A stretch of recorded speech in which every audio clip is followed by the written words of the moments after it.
Hey guys, what is up? So the other day I got lost in the black hole of YouTube videos and came across another person doing an LED install for the E90s and made the interior look so much better. So I thought, well, that's pretty easy, I can do that myself. So when I was doing it, I kind of found some flaws in their DIY guide, and I'm going to do my own to show you what I found and the correct way to do this. So let's get right into it. Okay, so now I'm ready to install these. So I think what I'm going to do is hit the low-hanging fruit first and go with the bulbs that go in the light above the mirror on the visor. So I'm going to get my pry tool. Might not be the best one. There we go.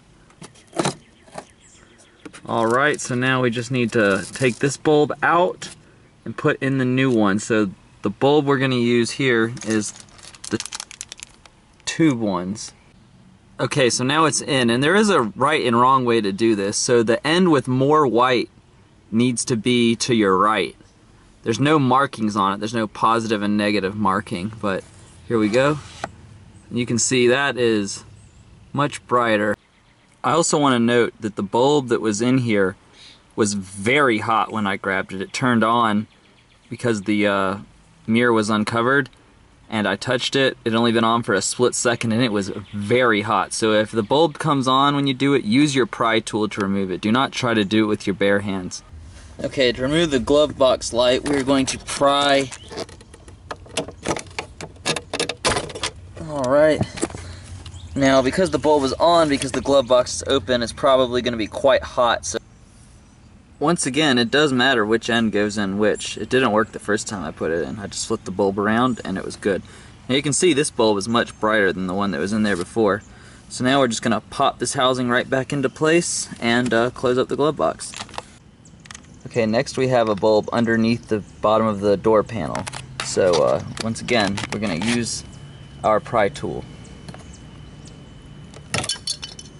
Alright, now we just need to remove the bulb that's in there and replace it with our LED.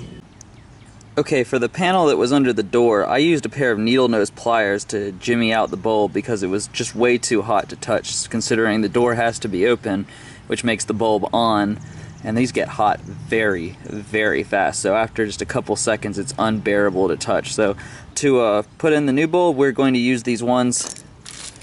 They kind of look like computer chips. So I'm going to stick that in, and then I'll show you what it looks like. Wow, that is so much brighter than the other one. Looks good too. Okay, I'm not sure if something has been done to my car in the past or not, but the driver's side is different than the passenger side. Okay, unplugging it was a major challenge, but it just twisted right out of its fixture. So do that, unplug the old light and put the new one in. Use the same one as the other side that kind of looks like a computer chip.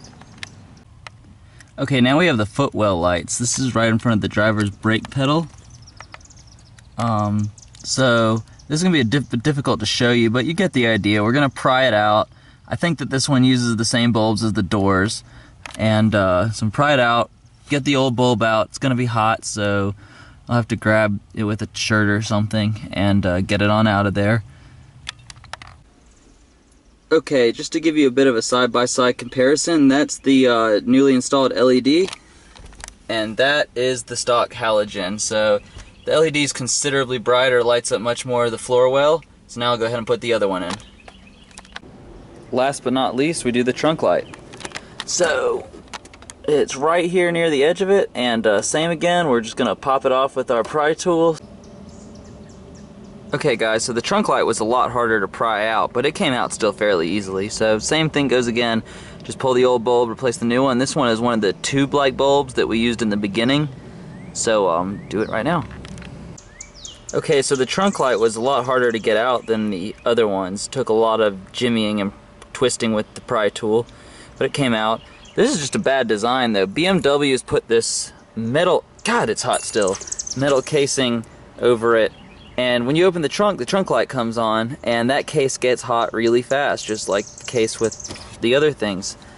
But putting a metal case on it, I mean metal conducts heat, and that was just a bad idea, so I had to use a piece of clothing and pull it off. And now same thing again, just pop the bulb out, put the new one in.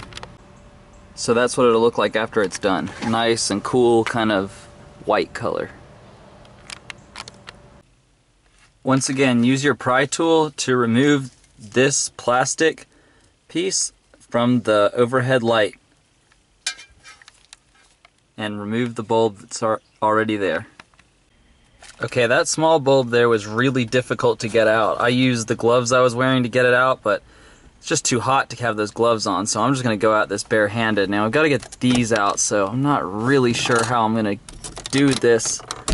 Just pull them out. They just pop right out. I imagine that those bulbs are going to be every bit as difficult as that middle one was. So when you pop them in, you should hear a clip. Now as you notice, there's nothing in the middle. I made a mistake, I think, or it could have just been bad from the beginning, but as soon as I tried to put the LED bulb in, the entire clip just snapped and fell in. So, but these two work, and work well, so I'm going to put the cover back on and move on to the back. The process is exactly the same for the back. I got all three into the back with no problem. Okay, so this is the interior now. Got the LEDs in here on the two map lights. The dome light's broken. I'm going to go back in and remove the whole thing and try to get one in there. So now I'm fixing it. So I got it out. There are these two metal tabs right here. It's really kind of hard to see, but right where my thumb is here, there's one here. And one right here. And so I reached in behind the headliner right here and was able to push them both at the same time, and this whole thing just fell right out. So I found the piece that had come loose. It's right here, and now I put the bulb in it. So now I'm going to put it back in, and since the piece is broken, we're going to kind of have to glue it in. So it kind of going to have to put it in like in sideways and then twist it, and see, it came on, but only when it holds contact. So it probably would hold contact because it'd be upside down. Well, no, I guess not. So we're just gonna have to use I've got some Dr. Bond. Kind of sounds like, you know, James Bond or Dr. No or something. But I'm just going to bond it down and hope that that will hold it in place, and that should do the trick.